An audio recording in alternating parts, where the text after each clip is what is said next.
क्योंकि हम उस देश में पले बढ़े हैं जहां हर टाटा, टेकर, टेम्पू और ट्रेन में लिखा होता है यात्रीगण अपने सामान की रक्षा स्वयं करें, पॉकेट मारों से सावधान। हम भी बेगूसराय की जनता से ये कहने आए हैं कि है बेगूसराय की जनता, चौकीदार के नाम पर चोरों से सावधान हो जाइए, यात्री अपने सामान की सुरक्षा स्वयं कीजिए। यह देश हमारा है, इस देश को बचाने का काम भी हमारा है। किसी चौकीदार के भरोसे हम इस देश को छोड़ने वाले नहीं हैं। इस देश की रक्षा हम करेंगे क्योंकि इस देश की रक्षा करना हमारी जिम्मेवारी है। इस देश में यदि हम पैदा हुए हैं, इस देश की मिट्टी में यदि हम पले बढ़े हैं, तो इस देश की रक्षा करने की जिम्मेवारी भी हमारे कंधे पे है। और जब ये जिम्मेवारी हमारे कंधे पे है तो हमको ये समझना चाहिए कि इस सरकार का विरोध करना क्यों जरूरी है। इस सरकार का विरोध करना इसलिए जरूरी है कि पिछले 5 साल में कुछ ऐसी चीजें हुई है जो हिंदुस्तान के इतिहास में कभी नहीं हुआ था। उसका कुछ एग्जाम्पल मैं आपको देना चाहता हूं, उसका कुछ उदाहरण मैं आपको बताना चाहता हूं। एक बात बताइए कि कब इस देश में खाने पीने के नाम पर, क्या आप खाएंगे, क्या आप पहनेंगे, आपके किचन में क्या बनेगा, कौन किससे प्यार करेगा, कौन किससे शादी करेगा, इसके नाम पर लोगों को दिन दहाड़े मार दिया गया हो, गोली करके चला करके उसकी हत्या कर दी गई हो। ऐसा पहले कब हुआ था?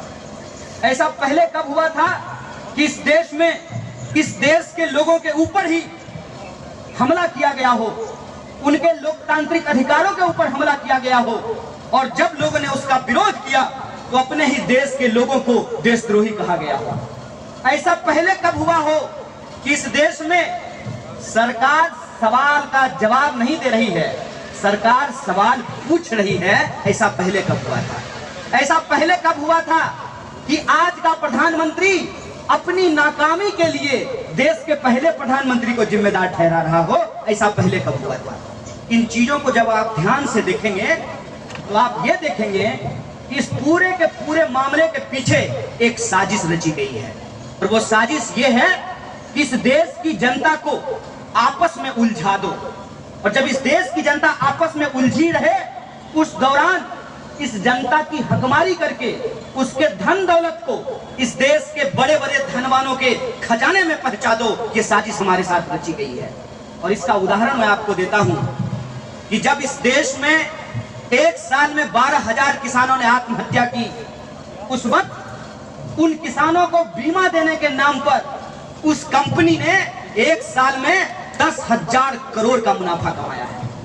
आपको सुनकर के आश्चर्य होगा कि इस देश के नौजवानों ने बड़ी मेहनत से बीटेक किया, एमबीए किया, इंजीनियर बने, तब इस देश का प्रधानमंत्री कहता हो कि आपको पकौड़ा बेचना चाहिए।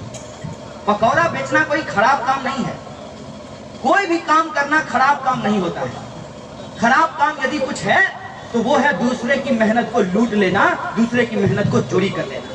अपनी मेहनत से यदि आप कुछ भी करके कमाते हैं और अपने बाल बच्चों का पेट भरते हैं तो इसमें कोई बुरी बात नहीं है। लेकिन एक बात बताइए कि मेरी माँ पकौड़ा बेचती हो तो मेरी माँ जब ने हमको पढ़ने के लिए भेजा तो मेरी माँ हमको इसलिए पढ़ने के लिए भेजा कि मेरा बेटा इंजीनियरिंग करके आएगा और हमारे साथ बैठ करके पकौड़ा तलेगा। कोई भी व्यक्ति जब अपने बाल बच्चों को स्कूल में पढ़ने के लिए भेजता है तो एक सपने के साथ भेजता है कि जो काम हम कर रहे हैं वो काम हमारे बच्चे को नहीं करना पड़े, इसीलिए भेजता है ना। लेकिन रोजगार के नाम पे इस देश की सरकार ने इस देश के युवाओं को क्या करने के लिए कहा? पान बेचना रोजगार है, पंचर लगाना रोजगार है, पकौड़ा बेचना रोजगार है। हमको लगता है कि सबसे बड़ा रोजगार तो इस देश के नेताओं ने झूठ बोलने को बना दिया है। इनका सबसे बड़ा रोजगार है झूठ बोलना। और ये झूठ कैसे बोलते हैं कि वादा करेंगे कुछ और डिलीवर कर देंगे आपके घर पे कुछ और। ये जो लड़का सब मोबाइल यूज करता है उससे पूछिएगा, वो आपको बताएगा। आजकल मोबाइल से ही आप अपनी जरूरत की चीजें मंगा सकते हैं, मोबाइल पे ही बुकिंग होती है। मान लीजिए अगर आपको खाने का मन हो तो आप खाना मोबाइल पर मंगा सकते हैं, जूता खरीदना हो तो आप मोबाइल पे मंगा सकते हैं, मोबाइल से आप मोबाइल भी मंगवा सकते हैं। ऐसा सिस्टम आ गया है। तो एक उदाहरण आपको हम दे रहे हैं और इस सवाल का जवाब आपको अपने आप मिल जाएगा कि आपने मोबाइल से छाता बुक किया है, बरसात आने वाली है, गर्मी आने वाली है, तो अपने मोबाइल से छाता बुक किया है और आपके घर पे यदि जूता डिलीवर कर दे तो उस जूते से डिलीवरी करने वाले को आप मारने का आपको मन करेगा कि नहीं करेगा? कोई अगर आपसे ये वादा करे कि हम आपको अच्छा दिन देंगे और आपके घर पे यदि बुरा दिन डिलीवर कर दे तो आप उसको जूता से मारिएगा कि नहीं मारिएगा? कोई अगर आपको ये कहे कि हम आपके खाते में 15 लाख रुपया पहुंचाएंगे और जनधन योजना के तहत खाता खुलवा करके आपसे 500 रुपया वसूल ले तो आप उसको जूता से मारिएगा कि नहीं मारिएगा? ये हुआ है इस देश में। और 5 साल में ये सारी दुर्घटना जो आपके साथ घटी है, इस दुर्घटना को भुला देने के लिए ये जरूरी होता है कि आपको पेन किलर दिया जाए। पेन किलर समझते हैं? कोई डॉक्टर होगा आसपास कंपाउंडर, तो उससे पूछिएगा, वो कहेगा कि पेन किलर खाना अच्छा नहीं होता है, जितना संभव हो सके पेन किलर मत खाया कीजिए, पेन किलर खाने से साइड इफेक्ट होता है, ऐसा आपको डॉक्टर साहब बताएंगे। तो ये पेन किलर हमको क्यों दिया जा रहा है और किस रूप में दिया जा रहा है, इस बात को हम समझ लें। जना ऑपरेशन करे से पहले लोग पेट नहीं भोथराए थे चिड़े से पहले, ओना ही सरकार हमर गर्दन काटे से पहले हमर माथा भोथराए दिल रहे। अब माथा केना भोथरेल के ही बात बुझ लो।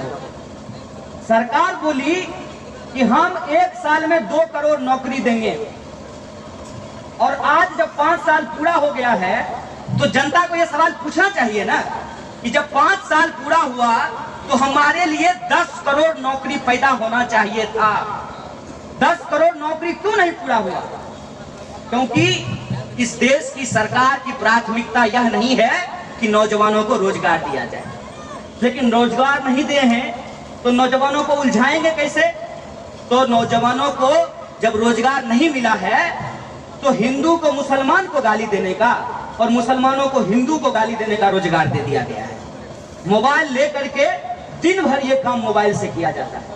ये इस देश के इतिहास में पहले कभी नहीं हुआ था। हो ये रहा है कि जब प्रधानमंत्री का एक झूठ पकड़ा जाता है तो उस झूठ को छुपाने के लिए वो उससे भी बड़ा झूठ बोलते हैं। एक उदाहरण मैं बार बार लोगों को देता हूं। मान लीजिए कि किसी बच्चे को भूख लगी है और बच्चा रो करके अपनी माँ को कह रहा है, छोड़ दीजिए माँ का नाम मत लीजिए, माँ को बहुत ममता होती है, बाबूजी का उदाहरण ले लेते हैं। अपने बाबूजी कह रहा है कि बाबूजी बिस्कुट दे दीजिए, बाबूजी उसको उठा करके गोदरेज पे रख देता है, तो बच्चा कहता है कि नहीं पापा हमको नीचे उतार दीजिए, हमको बिस्कुट नहीं चाहिए, हमको नीचे उतार दीजिए। यह सरकार भी हमारे साथ बिल्कुल वैसा ही कर रही है। 4 साल पहले इस देश में जब सरकार बनी तो अच्छा हमको सपना दिखाया गया। सपना क्या था? महंगाई कम कर दी जाएगी, 2 करोड़ नौकरी पैदा कर दी जाएगी, इस देश में अच्छा दिन आएगा, किसान की आत्महत्या रुक जाएगी, महिलाओं पे अत्याचार बंद हो जाएगा। तो लोग हमको कहते हैं कि आप सिर्फ प्रधानमंत्री का विरोध करते हैं। हम प्रधानमंत्री का विरोध नहीं करें तो किसका विरोध करें? मुखिया का? किसका विरोध करें? आप ही हमको बता दीजिए, हम कौन सा अपराध कर रहे हैं, आप हमको ये बताइए। सरकार ने जो वादा किया वो वादा यदि सरकार पूरा नहीं कर रही है तो सरकार से सवाल पूछना कोई गुनाह है क्या? और ये सवाल जब आप पूछते हैं तो आपके खिलाफ विभिन्न तरीके का आरोप लगाया जाता है। आरोप लगाने दीजिए, आरोप से हमको कोई दिक्कत नहीं है, क्योंकि हम एक बात जानते हैं कि सच सच होता है, झूठ झूठ होता है, और सच को झूठ और झूठ को सच नहीं बनाया जा सकता है। ये आम का पेड़ है सामने में, और इसके सामने हम खड़ा होकर के कहें कि ये कटहल है तो ये कटहल हो जाएगा? इसका मंजर इसमें मंजर तो नहीं आया है, आया है? इसके मंजर से कटहल निकलेगा कि आम निकलेगा? आम निकलेगा ना। हमको कोई कुछ भी कह दे तो कुछ भी कह देने से क्या होता है? हमारी सच्चाई तो नहीं बदलेगी ना। माने हम ये बात झूठ तो नहीं बोल रहे हैं। आप लोग पखटौल के लोग हैं, उत्तरी तेघड़ा के लोग हैं, हमारा घर बीहट है, तो बीहट का कोई ना कोई तो आपको मिलता होगा, तो आप पूछ लीजिएगा, चाची कन्हैया बोलता है कि इसकी माँ आंगनबाड़ी में काम करती है, ठीक बात है कि झूठ बात है? कितना देर लगेगा आपको इस बात को पता कर लेने में? कोई भी जो सच होता है उसको छुपाया तो नहीं जा सकता है, उसका सच्चाई तो सामने आएगा कभी ना कभी। आज 5 साल जब बीत गया है तो जो लोग भाजपा को वोट देना चाहते हैं हम उन्हीं से पूछना चाहते हैं कि एक बात बताइए, आपके खाते में 15 लाख आया, छोड़ दीजिए हमारा, हम तो विरोध करते हैं, तो हमारे खाते में नहीं आया, आपके खाते में आया।